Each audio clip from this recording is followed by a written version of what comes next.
Olá, seja muito bem-vindo ao Lead Link. Eu sou Bruno Meyer. E eu, Ana Paula Couto.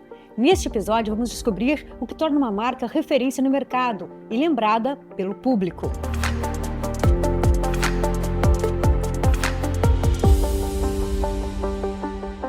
E no Lead Link de hoje vamos receber Diego Barreto, vice-presidente de Finanças e Estratégia do iFood, e Simone Cesena, CMO da Sul América. Brigadíssimo pela presença de vocês.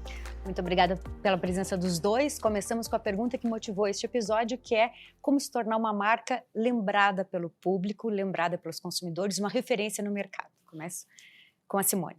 Legal, super oportunidade de estar aqui conversando com vocês. Quando a gente fala, né, de uma marca relevante, né, para as pessoas e que de alguma maneira se conecta com elas, falar de Sul América ela é uma marca que ela vem acompanhando a história do Brasil, né? A Sul América ela tem quase 130 anos. E se você for parar para pensar, a gente, assim, em buscas e estudos que a gente faz de marca, a gente vê que a gente participou, 7 anos pós a assinatura da abolição da escravatura, a gente já estava, né, assim, a marca nasceu, a Sul América nasceu. Então, eu acho que a gente, né, como companhia, com todos os nossos colaboradores, a gente pensa muito, assim, no quão importante, por exemplo, são os nossos serviços, né? Quando a gente fala de Sul América, a gente fala de vida, né? A gente fala de plano de saúde, a gente fala de seguro de vida. E aí, qual a importância disso para as pessoas? O que a gente discute muito internamente é que, assim, se a gente acerta 99,99% das vezes, o 0,0 alguma coisa, ele tem uma relação com a vida da pessoa. Então, não dá para errar. Não pode errar. Não dá, é muito delicado. É uma liberação de um procedimento, é uma internação, é um nascimento de uma criança, né? Então, você ser uma marca amada nesse contexto, ela requer, assim, uma atenção e um cuidado que ele vai muito além, de fato, de um processo ou só de um indicador pontual, sabe? A gente precisa olhar para a pessoa ali de uma maneira única, né? Bom, a gente está falando de Sul América, uma empresa centenária, né? Você está falando aí de mais de 130. Quase 130, exato. Quase 130 anos. E aí a gente vem e fala de um bebê. Exato. Perto de 130 anos, a gente está falando um pré-adolescente, de 12 anos, chamado iFood, que eu acho que é aquele tipo de empresa que se confunde mesmo com o comportamento das pessoas no linguajar, porque muita gente, a gente conhece, não fala mais eu vou pedir uma comida, eu vou pedir um iFood. Essa talvez é a maior tradução de uma marca que é lembrada pelas pessoas, pelo consumidor final, de todas as classes sociais. Diego, você que esteve lá no começo da empresa, como é que vocês conseguiram essa façanha aí de confundir o nome de uma empresa com quase um verbo da gramática? Sinônimo de delivery. Acho que construir isso tem muito a ver com o tipo de negócio que você está inserido. Então, a forma como a Sul América faz, com certeza, é diferente do iFood. No caso do iFood, acho que antes ainda, mas eu acho que o que se aplica a qualquer empresa é o que a gente chama de efeito uau. Se a sua empresa não consegue gerar um efeito uau em alguém, ela não vai ser lembrada mesmo. No nosso caso, o efeito uau ele tem a ver com, primeiro, frequência, né? Você come 90 vezes por mês. Então, em teoria, você vai ter muito ponto de contato com uma empresa que te leva essa comodidade do delivery.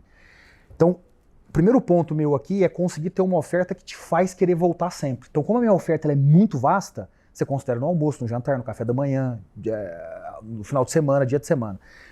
Tem um segundo ponto do meu efeito uau, que é o nível de serviço. O meu nível de serviço tende a ser muito ruim. Porque, veja, eu não controlo 2 pontas da cadeia. Se o restaurante quiser demorar mais para cozinhar e atrasar, eu não controlo isso. Se o entregador quiser parar para terminar de ler uma matéria no posto, eu não controlo isso. Então, você conseguir fazer isso funcionar muito bem, para o nível de serviço ser alto e, portanto, você gerar esse efeito uau, é um outro ponto super importante. E o terceiro e último é uma empresa ambiciosa, né? É uma empresa que cresce muito, está presente em praticamente todos os municípios que faz sentido você ter delivery.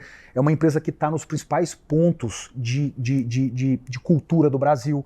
a empresa que mais investiu no carnaval desse ano, a empresa que está lá no BBB, uma empresa que está no Rock in Rio, uma empresa que está no The Town. Então, o nosso nível de ambição para poder aparecer no bom sentido, ele é muito grande. Então, a soma dessas três coisas gera esse efeito uau que faz hoje 50 milhões de brasileiros comprarem no iFood por ano. O uau, resumindo, é o quê? Aquela coisa que dá uma estupefação na pessoa, que a pessoa fica... É aquilo que você fala assim, cara, eu não acredito nisso. Então, eu vou pegar alguns exemplos simples, assim. O dia que você pegou o teu iPhone pela primeira vez, você falou, cara, não é possível. Que alguém pensou Eu vou mandar uma foto pra você aqui agora, eu vou falar via mensagem com todo mundo. Sabe aquele negócio que você não acredita? No caso do iFood, o que é isso? Pensa como é que era receber pizza na sua casa sábado à noite, quando vocês ligava. Vocês moravam com o pai de vocês. É só que você ligava, o telefone não atendia. Por quê? Porque o cara tava lá no fundo. Você ligava, dava ocupado porque já tinha uma pessoa na linha. Você não sabia quando o entregador ia chegar. Você pagava em dinheiro, tinha que pegar. Um belo dia alguém fala assim, não, peraí. Você nunca mais vai deixar de ser atendido. Você nunca mais vai deixar de ter um problema com troco. E à medida que você vai eliminando esses pontos de fricção, você fala, cara, não é possível. Então quer dizer que agora eu tô em casa, eu preciso tomar banho, eu vou pedir e vou saber se eu vou conseguir, se dá tempo de tomar banho ou não. Para pensar assim, você nunca pediu um iFood e ficou esperando se ia ter um entregador para entregar para você. Esse aceite é feito no momento em que você pede. E isso é um puta de um efeito uau. Quando você pede um carro hoje para poder se deslocar em São Paulo, você fica esperando para ver se vai ter um motorista para te aceitar. Quando chove, você não tem, via de regra. É difícil, demora. No caso do iFood, não, ele está lá. Então, esse efeito uau da relação, da experiência, ele é muito forte. Você sabe que a gente tem uma situação até para contar, para contribuir. Por exemplo, a gente fez uma ação, no caso de saúde, que era assim, a gente identificou, através de inteligência artificial, mulheres que elas estavam há algum tempo sem fazer os exames preventivos. E ao invés da gente ter que passar por todo o procedimento, de você ter que passar num médico, para o médico solicitar para você o exame, a gente já mandou uma guia para casa dela, e ela já poderia agendar o exame para fazer a mamografia. Isso traz você muda de fato a experiência daquela pessoa. A sensação que ela tem ali é de cuidado, né? De assim, uau, como eu não pensei nisso, né? Por que outras empresas de repente não fazem isso por mim? Eu não tinha parado para pensar nessa questão do iFood, faz todo sentido mesmo, né? Imagina, assim, pensa na tua relação com a tua diversão da sexta-noite, que é assistir hoje uma série. Cara, assim, isso mudou radicalmente a sua vida. Assim, você sabe agora exatamente se você pode começar, porque eu não quero ser interrompido, eu sei que hora que chega, se desce, se não desce, já pede pro porteiro. Assim, hoje você consegue se organizar todo para poder não ser atrapalhado. Isso não existia há 10 anos atrás, era impossível imaginar isso. Simone, sobre essa ação que você falou, era justamente nesse ponto que eu queria abordar com você. A Sul América já está fazendo essa mudança de paradigma, de padrão, de tratar o paciente, tratar o consumidor, o cliente, pelo lado da saúde, pelo lado da prevenção, no lugar de só olhar a doença, o atendimento? Vamos pensar em marketing, né? Quando vem plano de saúde, quando eu falo a palavra, né, eu falo para vocês plano de saúde, o que vem na cabeça de vocês? Por mais que eu esteja falando a palavra saúde, normalmente vem doença. Então isso tem a questão toda do segmento como um todo, mas a gente, quando você fala, por exemplo, você vai falar de educação financeira, o Brasil ele já evoluiu muito em relação a essa questão da educação financeira, né? Quando você fala de educação para a saúde, que a gente estava até conversando antes daqui, a gente acabou de ter acesso a uma pesquisa que declarou, através do Instituto IES, que 50% das pessoas que contratam um plano de saúde, elas não conhecem o que elas estão contratando. Então, basicamente, o que a gente tem hoje como missão, sim, é a experiência do cliente, né? E, em segundo lugar, sem ter uma ideia de prioridade, mas é a gente ajudar as pessoas a entender sobre como cuidar melhor da sua saúde. Então, a gente vem trazendo, o ano passado a gente trabalhou uma questão muito grande, né, relacionada à fraude. A gente fechou uma parceria com a Gympass, onde a gente deu acesso a Gympass, independente se você era um PMEzinho, né, se você era um small business ali com 3 funcionários, ou se você era uma grande empresa, você tinha acesso a uma plataforma para a pessoa conseguir praticar exercício físico. Então a gente vem trabalhando programas que ajudem a pessoa sim a olhar muito para a prevenção. porque cada vez mais a gente vai ter pessoas vivendo muito mais. Então, essa é uma responsabilidade que a gente se vê e com certeza a gente vai continuar criando programas que ajudem a pessoa a olhar além da doença, né? A Simone falou a palavra do ano e do ano passado, que é inteligência, 2 palavras, né? Inteligência artificial. Eu não precisei nem entrar no assunto, você que eu achei ótimo, tá? Você já entrou. Quero direcionar essa pergunta para você, Diego, porque o iFood, ele deixou, de certa forma, de se autodenominar empresa de tecnologia para ser uma empresa de inteligência artificial. O que é, afinal, uma empresa de inteligência artificial? A empresa de inteligência artificial é aquela que tem essa tecnologia embedada no negócio, em toda a empresa. Ou seja, ela não é um departamento, ela não é um produto, ela faz parte do dia a dia. Então, assim como o seu Excel um dia te transformou numa empresa diferente, assim como tecnologia proprietária, Codar, te transformou numa empresa diferente, IA tem esse mesmo poder. Então, a gente em 2018 começou a investir nisso. A empresa hoje tem, das 6 mil pessoas que trabalham lá, 3 mil são engenheiros ou cientistas de dados e trabalham com tecnologia e inteligência artificial. Metade já está direcionada para isso. O resultado disso é hoje uma empresa com 140 modelos de inteligência artificial proprietários, que operam em todas as áreas da empresa. A gente trabalha com IA generativa desde 2021, já em parceria com a OpenAI. E hoje, internamente, para vocês terem uma ideia, o famoso assistente de inteligência artificial que todo mundo está dizendo quando vem, como é que vai ser, eu vou passar a ter um assistente, a gente atende dentro de casa. Então hoje todas as pessoas se utilizam hoje na nossa plataforma de comunicação de um assistente personalizado, que faz os trabalhos para você. O que você imaginar. É um negócio impressionante. Você tem áreas hoje do iFood que você não tem mais pessoas tocando o dia a dia. São modelos de inteligência artificial. O próprio exemplo da logística. Hoje, o modelo que conduz a logística, que define como funciona a logística, é um modelo que entende mais ou menos 1 milhão de parâmetros e ele faz 2 bilhões de previsões por mês. Ele que diz, nessa rota é uma bicicleta, ou é um carro, ou é uma moto, nessa rota esse é o preço. Como ir, por exemplo, nessa rota é melhor ir de bicicleta. Ele que define isso. É ele que define. É ele que sabe que no dia que tem jogo, isso não é uma brincadeira, tá? Que no dia que tem jogo do Flamengo e do Corinthians no mesmo horário, a oferta de entregadores cai bastante, portanto eu tenho que me antecipar na comunicação da remuneração para o entregador para que ele esteja disponível. Ele que entende isso. Sensacional isso. Sensacional. Um ser humano nunca faria isso. Você nunca ia parar para pensar. Mas isso que você está falando já errou? Já errou, mas modelos de inteligência artificial são modelos que vão ganhando assertividade ao longo do tempo.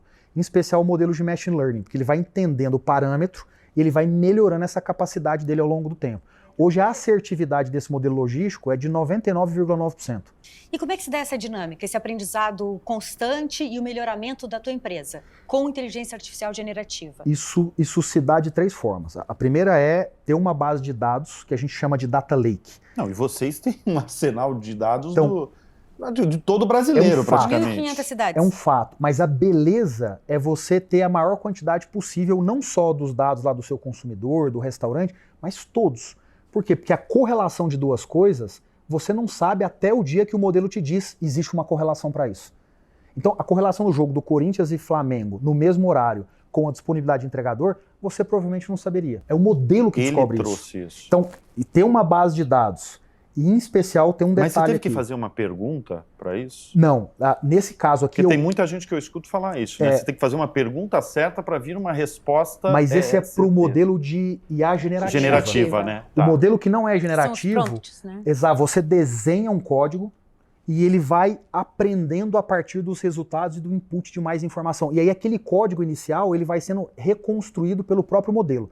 Então é como você pegar o seu filho e começar a ensinar um negócio para ele, e aí ele vai consumindo mais literatura e ele mesmo vai mudando a forma de pensar. É essa mesma lógica. E aí, onde é que está a beleza disso aqui? A beleza disso aqui está em padronização do dado. Porque tem um monte de dados por aí, mas cada dado tem uma estrutura de linguagem diferente. É como você pensar no inglês, no português, no alemão. Se você não estruturar isso para um mesmo padrão, você não consegue utilizar. Então, esse é um primeiro ponto. Só terminando a tua pergunta, tem um segundo ponto aqui que é comportamento. Então, você chegar para uma pessoa hoje e falar, como é que você está fazendo pesquisa hoje? Aí ele fala, estou jogando no Google. essa pessoa não ajustou o comportamento ainda para IA generativa. Então tem uma questão comportamental. Então tem um trabalho muito forte de comunicação e mudança de gestão dentro da empresa. E aí tem um terceiro ponto que é investimento. A maioria das empresas ainda olha isso como um custo. Pra mim, quando eu comecei a trabalhar com IA generativa em 2021, todo mundo falava, não está gastando dinheiro aí à toa. Se você olhar dessa forma, você sempre vai estar só esperando chegar tudo pronto, quando em teoria todo mundo no mercado vai estar fazendo igual. Então esse investimento, essa capacidade que você tem de falar, eu vou começar a fazer isso, é algo que muda muito o jogo. Muita gente trabalhando com IA hoje, quando todos os concorrentes estão trabalhando também. No final... Vocês chegaram antes. Vai chegar exatamente. E a Sul América? De que forma está usando a inteligência artificial generativa? 2023 foi um ano que a gente discutiu muito a questão de fraude, né? No plano de saúde. E uma das coisas que a gente fez que ajudou muito a gente, porque assim, quando você olha para a fraude no plano de saúde, muitas vezes as pessoas elas acabam cometendo por falta de informação. Então, um exemplo, não sei se vocês já chegaram a ser impactados, nas redes sociais a gente tem situações de promessas de locais que falam, você quer emagrecer, emagreça com seu plano de saúde, faça botox aqui com seu plano de saúde, 100% coberto pelo plano. A gente gerou um robô, né, de inteligência artificial que ficava o tempo inteiro aprendendo, com machine learning mesmo, para a gente identificar todos os tipos de anúncios que de alguma maneira tinham aquele padrão fraudulento. A partir disso a gente conseguiu identificar quais eram as empresas que estavam por trás desses anúncios e aí a gente começou a buscar pessoas com padrões de reembolso. Então, normalmente, essas empresas elas não são credenciadas do plano e eles acabam pedindo reembolso. E esses reembolsos, eles identificavam uma possível fraude, né? E aí a gente começou a fazer um trabalho de educação dessas pessoas que, de alguma maneira, estavam sendo levadas a lesar ali, ter um problema, de fato, ali de fraude. Então, esse é um ponto super relevante para a gente. Além disso, a gente aumentou, né, todos os nossos investimentos em tecnologia para que a gente conseguisse identificar padrões dentro dos nossos dados, seja, por exemplo, porque o que acontece muitas vezes não é na utilização da rede credenciada, mas sim na solicitação de reembolso. Então, quais eram os padrões que a gente tinha dentro de casa que, de alguma maneira, traziam para a gente ali um comportamento que poderia se mostrar uma fraude? E aí, a gente foi fazendo um trabalho muito próximo, porque a gente tem ali o cliente RH junto com a gente, né? Então, a gente tem os PMEs, mas a gente tem o cliente RH. E junto com os RHs, a gente demonstrando esses padrões. E isso, a gente trabalhou toda uma plataforma de educação para a saúde, para essas pessoas, e isso foi gerando, assim, resultados bastante interessantes para a gente. Porque você imagina, eu analisar, a gente teve, por exemplo, só o ano passado a gente teve 20 mil partos, assim, de um procedimento que você está falando, sabe? Você imagina essa quantidade, a gente tem 5 milhões de beneficiários utilizando os mais inúmeros exames e procedimentos, né, durante o decorrer do ano inteiro. Então, pra gente é super importante, né? Vocês têm dados também pra caramba, né? Muitos. Muito dado, eu vou até pegar alguns exemplos práticos disso que você está falando mais no nosso mundo, né? Acho que do lado da fraude, olha que interessante, a gente às vezes se deparava com uma pessoa que queria fazer uma entrega e aí ele falava, paga mais entregar de carro ou paga mais entregar de moto. E aí ele declarava o modal dele que não era verdadeiro para poder ser mais bem remunerado. O que me gera um problema, porque o serviço que eu presto é diferente. Na hora que eu tenho que fazer uma entrega de supermercado, eventualmente eu preciso de um carro. Uma pessoa que está de moto e fala que está com um carro, ela cria um problema do serviço. Claro. Hoje a generativa pega isso como? Ele tira uma foto e aí a generativa ela detecta outros elementos que indica, por exemplo, ele está numa moto ou num carro. Exemplo típico. Você pega uma pessoa de óculos, no reflexo você vê eventualmente o que tem ali na frente. Se tem na frente um espelho, que é o espelho não, um vidro do carro, eu sei que a pessoa está no carro, ela não está de moto. Então, e a generativa hoje me dá isso. Acho que um outro exemplo interessante, só para falar um pouco de atendimento, hoje o atendimento do iFood ele é feito por pessoas e pelo nosso modelo que usa IA generativa. O modelo hoje é mais bem avaliado pelos consumidores do que o ser humano. Por quê? Porque ele tem uma capacidade de acerto muito maior que o ser humano e tem muito mais velocidade. A IA generativa tem muito pouco tempo para poder te dar uma resposta correta. O ser humano precisa pesquisar, precisa olhar, ele precisa... E aí tem um lado aqui emocional, psicológico, que a generativa não tem. Então, hoje, o meu resultado aqui é muito melhor do que com o ser humano. Mas já no meu caso, desculpa te interromper, já no meu caso, eu preciso muito dessa combinação, porque eu vou dar um exemplo para vocês. Antes da pandemia, a telemedicina era algo que ela não era muito utilizada. Né? Você não ouvia falar, você passar por telemedicina. Por exemplo, a gente acabou a gente está passando pelo advento da dengue, né? Então você viu algumas situações de emergência de hospitais superlotados. Então, a telemedicina, para alguns procedimentos que você precisa fazer, eu preciso fazer a conexão de toda essa inteligência, de até demonstração. Por exemplo, você entrou no meu busca-rede hoje do aplicativo, que é onde eu te demonstro aí toda a minha rede credenciada. A gente tem ali alguns procedimentos que eu consigo já entender e mapear um sucesso de atendimento através da telemedicina que eu já te apresento. Ao invés de você ir para um pronto-socorro, fala agora com o médico e eu atendo ele em 15 minutos. Então, quando ele tem essa primeira experiência, a próxima vez que você for pensar em qualquer procedimento, você vai falar, não, peraí, eu já consigo aqui marcar no meu próprio aplicativo, já consegui falar com o médico na tela. E quando a pessoa, eu acho que é muito interessante a tecnologia e como você aplica ela, né, no use case correto, que a pessoa vai falar, não, a próxima vez que eu tiver que ir, de repente, em algum lugar, eu vou pensar, realmente eu preciso? Ou eu já consigo, de alguma maneira, resolver por aqui. E, obviamente, se você está falando de um caso urgente, né, uma emergência, você, de fato, precisa ir presencialmente. Mas isso, no nosso caso, eu sempre acabo trabalhando a combinação, porque o médico, pra gente, ele é muito relevante e tem a questão humana, que você precisa ter todo esse acolhimento, né? Simone, você falou em fraude em reembolso. Fraude em reembolso não vai estar lidando com a rede credenciada de vocês. É um terceiro que está sendo criminoso, não é isso? Como é que vocês chegam até esse criminoso? Isso vira uma denúncia-crime? O próprio cliente, o próprio consumidor da Sul América tem que fazer essa denúncia? Como é que vocês estão lidando com essa situação que hoje em dia parece que é o golpe número 1 em plano de saúde? É o maior problema hoje do setor? A fraude do setor de saúde, do setor de operadoras? Na verdade, você tem alguns problemas, né? Nunca ele vem sozinho, né? A tempestade, quando ela vem perfeita, ela vem realmente perfeita, né? Quando você olha para a saúde, o que a gente tem? A gente tem o abuso. Então, se você olha hoje para um plano de saúde que ele não tem uma coparticipação, você paga um valor de mensalidade, independente da sua quantidade de uso, independente se você usou da maneira correta, você paga o mesmo valor. Né? E se você teve algum tipo de abuso, o cálculo, né, daquele capital segurado, que nós somos um capital segurado, por exemplo, você vai fazer um seguro de um carro, eu sei qual que é o valor máximo que eu estou assegurando. Num plano de saúde é diferente. Então, qual que é a situação que a gente tem? Então, o abuso, ele é algo que é super relevante. Então, a gente precisa explicar para as pessoas. Então, se só 50% das pessoas que compram um plano de saúde entendem, por exemplo, o que significa um sistema de mutualismo, a gente, como setor, tem a obrigação de explicar para as pessoas o que é e como funciona esse cálculo. Isso é uma coisa. A outra coisa que a gente vem discutindo muito é como que a gente faz para que a gente... Antigamente, o que era legal? Você tem um livro desse tamanho do plano de saúde. Quanto maior o livro, melhor. Né? A gente mudou essa lógica. Quanto melhor é o profissional, melhor, e não a quantidade. Não adianta você ter 100 médicos, sendo que na hora que você vai utilizar, a qualidade dele ela não é a melhor. Então a gente vem trabalhando muito a questão de NPS, CSATs, e como que a gente olha de fato para a experiência do cliente de uma maneira muito prática ali. E quando a gente olha para a fraude, a gente tem o quê? A gente olhou tanto, a gente se investiu em tecnologia. A gente olhou sim para modelos, então qual é o modelo preditivo que a gente tem dentro de casa que pode olhar para que a gente consiga identificar, por exemplo, possíveis casos de fraude e como a gente faz um trabalho educacional junto com os RHs.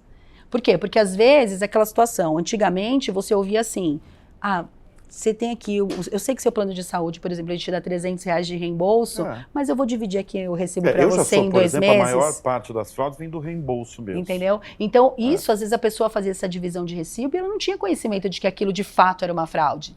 Então, a gente começou a trazer um pouco. Como que o modelo preditivo consegue pegar valores que estão muito próximos e num intervalo muito curto de tempo? E quanto que a gente pode fazer um trabalho sim, mas de conscientização das pessoas. E aí a gente teve mais de 100 notícias crime no mercado, onde a gente pega, assim, um esquema muito bem armado, vamos chamar assim, de fraudes mesmo. Então, que você tem, de fato, ali toda uma cadeia ali de pessoas e personagens, vamos chamar assim, que estavam ali todas organizadas. Por exemplo, a gente tinha situações onde você tinha bancos que abriam uma conta digital para a pessoa fazer o depósito do reembolso, e esse valor acabava ficando com a clínica. Então tinha de tudo que você pode imaginar. Fazer vários exames que são desnecessários para pegar o reembolso. Exato. Ou então, por exemplo, se você compartilhar a sua senha, a pessoa que está com acesso a essa senha é igual você está compartilhando a senha do seu banco. Né? Não, compartilhar a carteirinha, eu já ouvi muito isso, né? A carteirinha, mas você tem a senha do seu aplicativo. Tá, e aí entendeu? Você passava... A clínica baixava o aplicativo, passava a senha da pessoa e ela vendia isso como um serviço. Já soube. E ela vendia como um serviço. Então, quer dizer, fica tranquilo, Diego, que eu vou fazer aqui todo o seu pedido de reembolso, você não vai ter problema. Mas isso é uma bomba para vocês, uma bomba para o setor inteiro brasileiro. Então, exato, mas aí o que a gente fez? A gente, por exemplo, a gente acabou de estabelecer no nosso aplicativo a biometria. Então, agora você só consegue pedir o reembolso através da biometria, que é um serviço extremamente relevante para as pessoas. A gente tem uma outra tecnologia também que a gente tá para lançar, que ainda não posso dar o spoiler aqui, mas que ela se associa muito à tecnologia de fato do mercado financeiro para ajudar, porque assim, não dá... Eu tenho sim uma responsabilidade como empresa de ajudar as pessoas a esse controle de fraude, tá? Diego, você falou na última resposta que a inteligência artificial generativa está sendo mais eficiente do que o atendimento humano. Você está falando, claro, especificamente do iFood. Com esse fato, vocês pensam em acabar com o atendimento humano do iFood? Não, porque acho que no final existem situações específicas que você precisa do julgamento humano. Imagina uma situação em que alguém diz assim, eu recebi a comida, e o entregador, aliás, o consumidor diz, eu não recebi, o entregador diz, eu entreguei. E aí, como fica? No final você precisa de um julgamento humano. Tem situações que você não quer um modelo dizendo qual a probabilidade de algo ser certo ou errado. Então você precisa do julgamento humano. Então não vai acabar. O que vai acontecer é que você vai especializar mais. Ao invés de você ter uma pessoa que sabe 100 procedimentos, aquela pessoa vai trabalhar em 15 procedimentos. E aí o nível de qualidade do seu serviço vai subir muito, porque você tem uma pessoa muito mais especializada. Diego, em 2021, eu fiz aqui a lição de casa, bonitinha. Em 2021, o iFood abraçou a causa da educação, né? Vocês pretendem impactar 5 milhões de estudantes da rede pública até 2025, correto? Exato, é isso aí. Que caminho vocês estão dessa... A gente está bem avançado. Dessa causa. Está bem avançado. A gente tem hoje cerca de 500 mil pessoas já com certificações por ano, tirando certificações para melhorar a qualidade, a capacidade deles cognitiva, de conhecimento e etc. E a gente começou a fazer um trabalho em adição que é a formação no ensino médio do entregador. Então a gente esse ano já forma mais 10 mil entregadores no ensino médio. Hoje 70 mil entregadores já, dos 350 mil que trabalham no iFood, eles já têm ensino médio e a gente pretende chegar em pelo menos 80% desse número. Então a evolução que a gente tem feito no tema educacional tem sido realmente muito impressionante. Qual tem sido a resposta deles? A resposta tem, eu quero continuar no iFood mesmo assim. E essa é a melhor resposta possível. Ou seja, a resposta que poderia ser, não, eu quero sair daqui porque agora tem um outro tipo de trabalho que antes eu não podia, pré-iFood eu não podia acessar e agora eu posso. A resposta tem sido, o nível de renda é muito bom, eu prefiro ficar aqui, e em especial a flexibilidade. Ou seja, a pessoa que trabalha hoje na sua casa, ela tem que sair 6 da manhã da casa para poder chegar na sua às 8, 8 e meia da manhã. Hoje um entregador do iFood, uma entregadora do iFood, se quiser levar o filho à creche, levar à escola, ele consegue, ele começa a trabalhar na sequência. Essa flexibilidade é muito encantadora, quando ela é associada a uma renda que faz sentido para ele. Hoje no iFood, os entregadores que trabalham 6, 8 horas por dia, 5, 6 dias por semana, eles, líquido da despesa da moto ou do carro, do que quer que seja, ele ganha 2 salários mínimos. 30% do Brasil ganha 2 salários mínimos ou mais. Ou seja, é um valor significativo para uma pessoa que está fazendo esse tipo de trabalho, né? Então, o resultado tem sido bom porque, mesmo trazendo educação, a grande maioria continua trabalhando dentro da plataforma. Simone, quando a Amazon, tempos atrás, comprou a One Medical nos Estados Unidos, uma operação aí de 3 bilhões e 900 milhões de dólares, ela justificou da seguinte forma: saúde é um dos setores que mais precisa se renovar. E eu converso com pessoas especialistas assim de várias áreas e setores, e eles confirmam isso. Que assim, se você comparar com outros setores, setor financeiro, por exemplo, no Brasil mesmo, eles inovaram muito antes, por exemplo, do setor de saúde. Como é que você define o setor de saúde em relação à inovação hoje? Ele está atrasado? Ele está correndo atrás da máquina? Eu acho que a gente teve um advento que foi a pandemia, que ela ressignificou saúde na cabeça de todo mundo. Eu falo assim, que quando a gente chegava para as pessoas que você falava assim, olha, feliz aniversário, que você tenha muito dinheiro, que você tenha muito sucesso, que você tenha amor, que você conquiste todos os seus sonhos e que, by the way, você tenha a saúde. Era assim que a gente... Saúde, ele sempre ficava aquela... Parecia que se eu falasse para você, tenha saúde, você tinha aquela sensação, ai, saúde. Pós-pandemia, não. A gente viu o que aconteceu, né? Então, assim, a saúde, ela tem agora um lugar na nossa vida, que tem um lugar, de fato, de muito destaque. E quando a gente olha para o Brasil, a gente tem um Brasil muito diferente, regionalmente falando.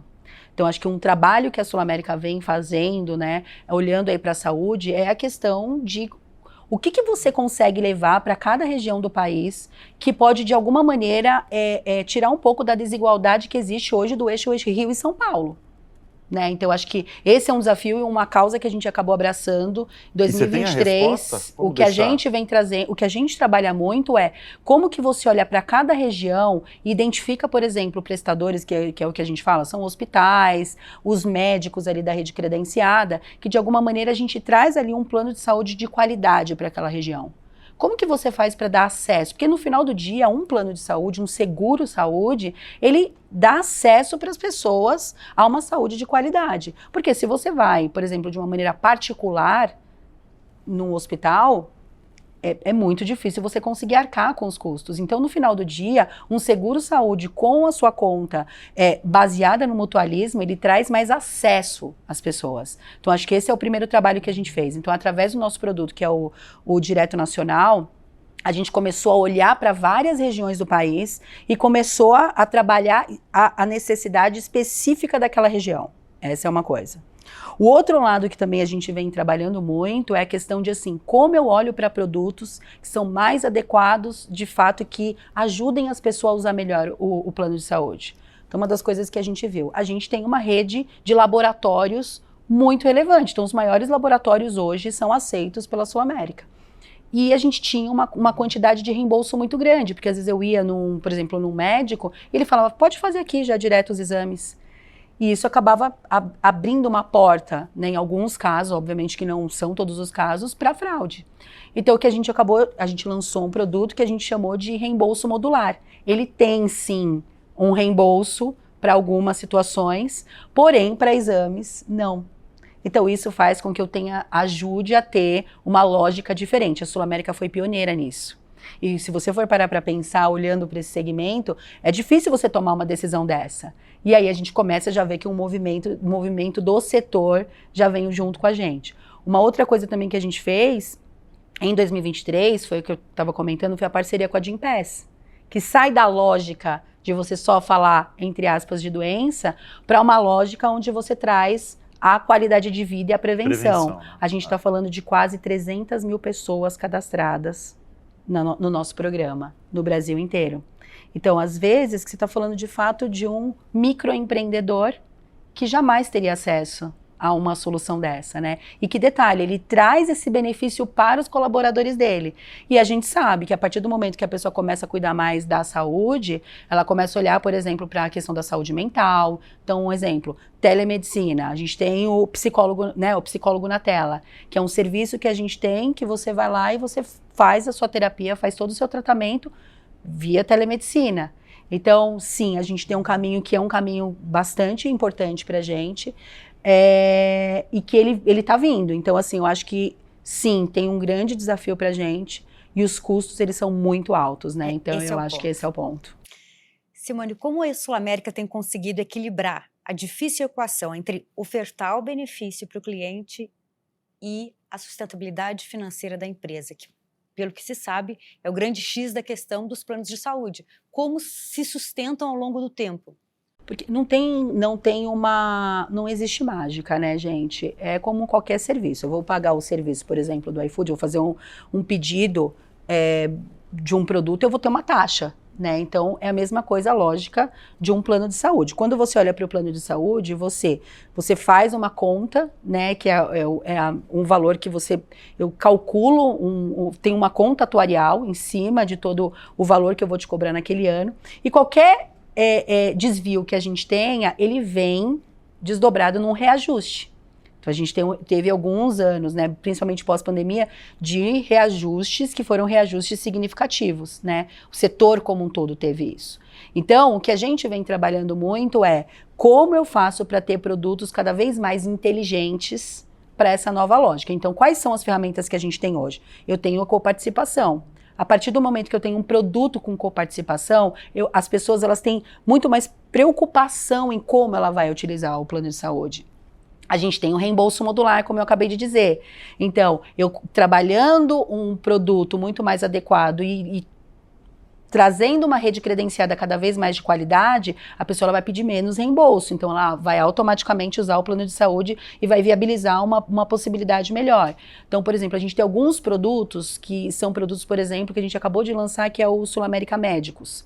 O médico, ele não precisa, em alguns casos, ele tem alguns colegas, ele não precisa de, por exemplo, terapias, nesse sentido. Então, eu trabalho um produto muito mais hospitalar. Então, a gente está vindo, personaliza para cada um dos públicos, olha de maneira regional, para que a gente consiga cada vez mais entregar o produto certo, e não um produto cheio de coisas que de repente as pessoas nem acabam utilizando e eu carregue demais na relação de custo. Então essa é um pouco a lógica que a gente vem trabalhando. Do atendimento. Com certeza. Individualizar o atendimento, personalizar o atendimento. Individualizar o atendimento, personalizar o atendimento, usar a tecnologia a nosso favor. Então, por exemplo, quando você olha para uma telemedicina, por exemplo, um exemplo, a gente tem alguns comportamentos, vamos pensar na gente. Quantas vezes vocês já não foram num médico, não fizeram os exames que o médico pediu? Ou se você fez o exame, você não voltou para ver como estava o resultado daquele exame. Isso é algo que tem que estar na nossa cabeça. E o quanto, de fato, a prevenção pode... Olha isso, a gente está falando de IA generativa, preditiva, machine learning, e muitas vezes a gente não consegue olhar para a nossa saúde e olhar para a prevenção da nossa saúde de uma maneira que ajude a gente a cuidar da gente mesmo. Quando a gente fala de longevidade, é sobre isso que a gente vai ter que falar. Então, o plano de saúde, assim, ele está aqui, ele vai ter que, sim, usar a tecnologia, só que nós somos humanos, muito humanos, sabe? Então, a gente tem uma questão muito grande aqui de, sim, olhar para a personalização e, além da personalização, a gente conseguir ser mais inteligente nessa oferta de serviço, como esses exemplos que eu trouxe para vocês. Diego, o iFood está em quantas cidades brasileiras? 1.500, todas acima de 50 mil habitantes. Com esse arsenal de dados que vocês têm, o que você pode concluir desse Brasil gigantesco que vocês entregam diariamente? Comida, pacotes? Diariamente são 3 milhões de entregas por dia. Muita coisa. Tem muita coisa, tem muita coisa. Eu acho que primeiro tem... uma clara visão de que São Paulo e Rio de Janeiro a gente tem as pessoas mais exigentes em termos de qualidade de serviço, claramente, enquanto no interior do Brasil, cidades abaixo de 500 mil habitantes, as pessoas se importam menos com qualidade de serviço. Então aqui você vê o entregador no mapa chegando e está 10, 15 minutos, é algo mandatório. No interior a pessoa fala, beleza. Então são padrões muito diferentes. 2, aqui se come muito mais na padaria, fisicamente, enquanto no interior se pede muito mais. Se complementa o café da manhã. Ou seja, eu vou fazer aqui o pão de queijo e eu vou pedir também uma mussarela e um requeijão. Não, aqui em São Paulo a gente vai mais para a padaria efetivamente. Mas isso é uma realidade paulistana, né, da padaria, né? É uma realidade paulistana e das maiores cidades. Você vê isso em Curitiba, você vê isso em Porto Alegre. Tem um outro dado que ele é muito claro também e que ele inclusive gera muito problema para nós, que é o famoso subir para entregar. Então, o paulistano, por exemplo, o mineiro, o curitibano, o campineiro, ele fala, cara, vem e deixa na portaria, eu me viro aqui. O carioca não admite isso. Carioca tem que subir até é da cultura. Muito, mas tem uma questão de segurança, né? Porque assim, muitas cidades, muitos prédios, eles deixam ali na portaria por uma questão de segurança, para o entregador, por exemplo, não ter acesso ao interior de um prédio. Total, né? Mas você concorda que essa questão de segurança ela é aplicável às duas cidades? Vamos comparar São Paulo e Rio. É aplicável às duas. O problema de insegurança no Brasil, lá o carioca prefere dizer suba. O que para mim é um grande problema. Né? É um problema por quê? Porque pensa, o entregador nessa situação, quanto mais ele otimiza o tempo, mais ele sobe a renda. Todas as vezes que ele tem que entrar num condomínio, caminhar até uma torre, chamar, subir, se perde ali, volta, desce, ele está perdendo o tempo dele. Para ele tem um valor muito grande isso. Para você está assistindo o jornal. Para ele tem um valor de renda. Então isso me gera muito atrito. Isso chega a ser um problema. Comidas mais pedidas, disparadamente, a pizza, o hambúrguer... Pizza em todo lugar no Brasil? De forma geral, na média. Pizza, hambúrguer e a comida japonesa. São os 3 mais pedidos. E no meio da tarde é o açaí. Em especial na região sudeste do Brasil e no nordeste. São 2 regiões que se pede muito açaí no meio da tarde. Então, esse é um pouco do Brasil a partir dos dados. A partir dos dados do iFood. Eu me vi aí. Você viu? Não, me identifiquei com vários. Me vi aqui, sou eu. Da comida ali, eu me identifiquei total. Diego, para a gente encerrar, como empresa não de tecnologia, de inteligência artificial que o iFood qual será o grande capital do futuro? Conhecimento ou a capacidade de se adaptar à tecnologia, a novas tecnologias? Eu diria que o grande capital do futuro é a inteligência expandida. É você conseguir trabalhar com a sua e entender que a máquina, nesse caso aqui a inteligência artificial, ela expande essa inteligência. Ou seja, eu vou dar um exemplo simples hoje. Hoje quando você pensa em hipóteses para fazer um teste, você via de regra faz isso como? Você senta e lista isso, você e outras pessoas. Hoje dentro do iFood o que a gente faz? A gente pega isso e uma vez terminado esse processo, a gente coloca no assistente de IA e fala, você consegue enxergar mais hipóteses? E ele te dá mais 5, 6 hipóteses. Então você veja, eu estou trabalhando em conjunto. Eu não deleguei, mas eu também admito que eu tenho certas limitações. E essa expansão é o que me dá a chance de fazer muito melhor ou acertar muito mais. Esse para mim é o grande capital do futuro. E a gente não está preparado para isso, porque historicamente a gente não trabalha desse jeito. A gente trabalha confinado no que a gente acha que é certo. Simone, rapidamente, quando você estava na escola, na faculdade, você imaginava esse posto de alta liderança de uma empresa tão grande que você está hoje? Eu sempre fui muito sonhadora, viu? Eu me imaginava, eu não vou ser humilde aqui não. Que bom, Acabamos de sair do mês da mulher, maravilhosas, né? Sim, eu me imaginava, só que eu acho que a responsabilidade que eu tenho hoje, né, de uma empresa de 130 anos, uma marca, né, de 130 anos, e que tem, assim, uma grande carga ali olhando para a saúde, eu me sinto muito responsável por tudo que a gente vem fazendo. Então, eu acho que aqui, né, quando a gente olha para a tecnologia, em que lugar a gente vai chegar, por exemplo, né, e é tudo que a gente já está estudando, a partir do momento de modelos preditivos que vão ajudar você a se cuidar mais. Como eu vou correlacionar, por exemplo, a saúde a um seguro de vida? Como eu vou correlacionar a sua saúde a um plano de previdência?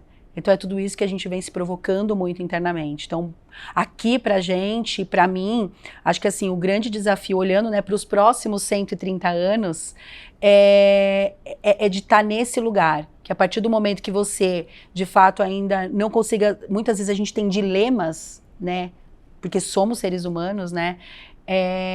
Como que a Sul-América pode te ajudar a enfrentar esses dilemas? Porque muitas vezes a gente discute tanto a tecnologia e, por outro lado, muitas vezes a gente volta a dilemas que, por exemplo, a gente vem discutindo da saúde mental de uma maneira parece que tão primária ainda, né? De falta de autoconhecimento. Então, a Sul-América, ela tem muito essa ambição de chegar nesse lugar para ajudar as pessoas, sabe? Maravilha. Muito bem, que delícia de papo, hein? Simone, Diego, brigadíssimo pela presença aqui no LeadLink. Nós recebemos Diego Barreto, vice-presidente de Finanças e Estratégia do iFood, e a Simone Cesena, CMO da Sul-América, nesse papo incrível aí que a gente falou de inovação, de saúde, de empresa de inteligência artificial e de inteligência artificial. Adorei. Obrigado. Valeu. Muito bom, gente. Muito obrigada. Obrigada a vocês. E a gente agradece, como sempre, a Casa Lead, que nos recebe. E agradecemos também o apoio do Inove Banco e, claro, agradecemos sempre a sua presença, a sua audiência aqui no Lead Link. Até o próximo Lead Link. Até.